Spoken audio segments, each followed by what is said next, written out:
ಇಂದೇ ಡೌನ್ಲೋಡ್ ಮಾಡಿ ಮತ್ತು ನಿಮ್ಮ ನೆಚ್ಚಿನ ಶೋಗಳನ್ನ ಆನಂದಿಸಿ. ಏನಮ್ಮ ವಿಷಯ? ಏನಿಲ್ಲ ಕಂದ, ನಿನ್ನ ಹತ್ರ ಒಂದು ವಿಷಯ ಮಾತಾಡಬೇಕಿತ್ತು. ಶಾಸ್ತ್ರ ಮುಗಿಲಿ ಅಂತ ಕಾಯ್ತಾ ಇದ್ದೆ.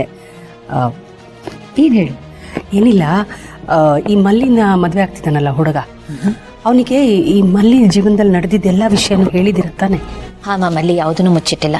ಅವಳೆಲ್ಲ ವಿಷಯನೂ ಹೇಳಿದಾಳೆ ಅಂತ ಸುನೀಲ್ ಅವರೇ ನನ್ನ ಹತ್ರ ಹೇಳಿದ್ರು. ಎಲ್ಲ ಗೊತ್ತಿದ್ದೆ ಅವರು ಮಲ್ಲಿನ ಮದುವೆ ಆಗೋದಕ್ಕೆ ಒಪ್ಕೊಂಡ್ರು. ಸೊ ಫ್ಯೂಚರಲ್ಲಿ ಯಾವ ಪ್ರಾಬ್ಲಮ್ ಆಗಲ್ಲ, ನೀವು ಚಿಂತೆ ಮಾಡಬೇಡಿ. ಈಗ ಸಮಾಧಾನ ಆಯಿತು ಕಂದ.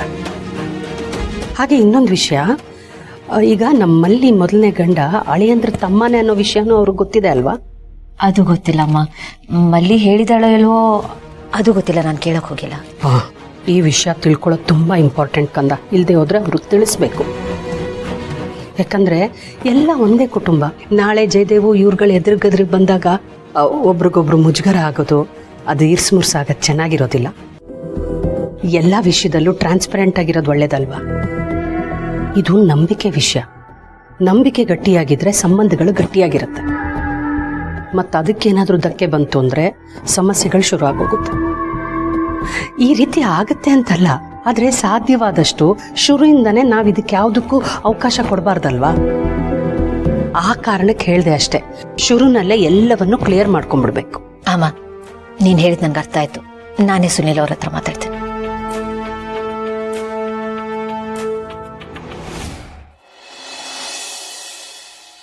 ಗೆಳೆಯ, ಏನೋ ಹೇಳು, ಯಾವುದಾದ್ರೂ ಒಂದು ವಿಷಯನ ನಿನ್ನ ಕೈಗೆ ಎತ್ಕೊಂಡ್ರೆ ಅದನ್ನು ಅಚ್ಚುಕಟ್ಟಾಗಿ ಮಾಡಿ ಮುಗಿಸ್ಬಿಡ್ತೀಯ ಕಣ. ಅದಕ್ಕೆ ನಿನ್ನ ಮಿಸ್ಟರ್ ಪರ್ಫೆಕ್ಟ್ ಅನ್ನೋದು, ಜೆಂಟ್ಲ್ಮನ್ ಅನ್ನೋದು, ಮರ್ಯಾದೆ. ಜಾಸ್ತಿ ಜಾಕ್ ಹಾಕ್ಬೇಡ, ತಡ್ಕೊಳಕ್ಕಾಗಲ್ಲ. ಆಲ್ರೆಡಿ ಸಿಹಿಯಾಗಿರೋ ಪಾಯಸಕ್ಕೆ ಸಕ್ಕರೆ ಹಾಕಿ ಕುಡ್ದಂಗಿರುತ್ತೆ, ಪ್ಲೀಸ್. ಆದ್ರೂ ಏನ್ ಮಾಡೋದು ಗೆಳೆಯ, ನಿನ್ನ ಹೊಗಳದ ಇರಕ್ಕೆ ಆಗ್ತಾ ಇಲ್ಲ ಕಣ. ನೀನು ಅಪರೂಪದಲ್ಲೇ ಅಪರೂಪ ಕಣ, ಪ್ರಕೃತಿ ವಿಕೋಪ ನೀನು. ಏಯ್, ಏನಾಗಂದ್ರೆ? ಹ್ಞೂ ಕಣ, ಮಿಸ್ ಆಗ್ಬಿಟ್ಬಿಟ್ಟಿದ್ಯಾ. ಅಪರೂಪದಲ್ಲೇ ಅಪರೂಪ ಕಣ ನೀನ್. ನೋಡೋ, ಒಳ್ಳೆಯವರಾಗಿರೋದು ನಾರ್ಮಲ್ ಕಣೋ. ಕೆಟ್ಟೋನಾಗೋದು ಅಪರೂಪ. ಹುಟ್ತಾ ಎಲ್ರು ಒಳ್ಳೆಯವರೇನೆ, ಬೆಳೀತಾ ಬೆಳಿತಾನೆ ಗಬ್ಬೆದೋಗೋದು, ಅದು ಪ್ರಕೃತಿ ವಿಕೋಪ.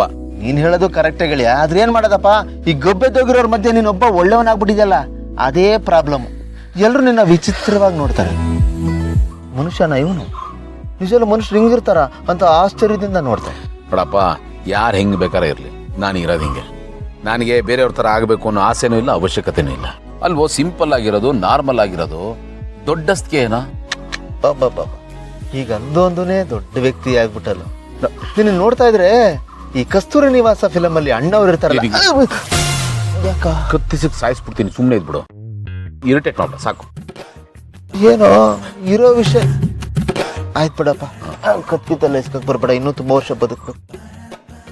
ಓಕೆ, ಈಗ ಟಾಪಿಕ್ ಚೇಂಜ್, ಮಲ್ಲಿ ವಿಷಯಕ್ಕೆ ಬರೋಣ. ಎಂಗೇಜ್ಮೆಂಟ್ ಆಯ್ತು, ಮದುವೆ ಯಾವಾಗ ಅಂತ ಪ್ಲಾನಿಂಗು ಗೊತ್ತಿಲ್ಲ. ಅವಳಿಗೇನೋ ಒಂದು ಎಕ್ಸಾಮ್ ಇದೆಯಂತೆ, ಅದು ಮುಗಿಲಿ, ಆಮೇಲೆ ಅವ್ರ ಜೊತೆ ಕೂತ್ಕೊಂಡು ಮಾತಾಡಿ ಡಿಸೈಡ್ ಮಾಡ್ಬಿಡ್ತೀನಿ. ಆದಷ್ಟು ಬೇಗ ಮದುವೆ ಮಾಡ್ಬಿಡ್ಬೇಕಣ.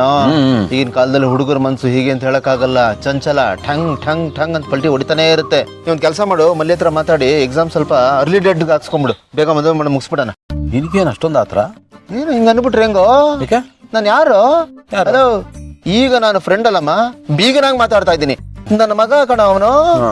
ಎಷ್ಟು ಕೆಲ್ಸಗಳಿದೆ ನಮಗೆ. ಹುಡುಗನಿಗೆ ಬಟ್ಟೆ ತಗೋಬೇಕು, ಒಡವೆ ತಗೋಬೇಕು, ಛತ್ರ ಬುಕ್ ಮಾಡ್ಬೇಕು, ವಾಲಕದವ್ರಿಗೆ ಹೇಳ್ಬೇಕು, ಅಡಿಗೆಯವ್ರಿಗೆ ಹೇಳ್ಬೇಕು, ಸೀರಿಯಲ್ ಸೆಟ್ಟು, ಆರ್ಕೆಸ್ಟ್ರಾ.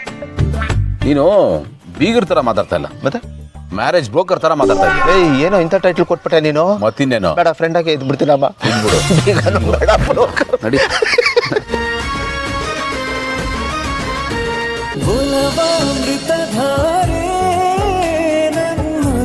ಅಮೃತಧಾರೆ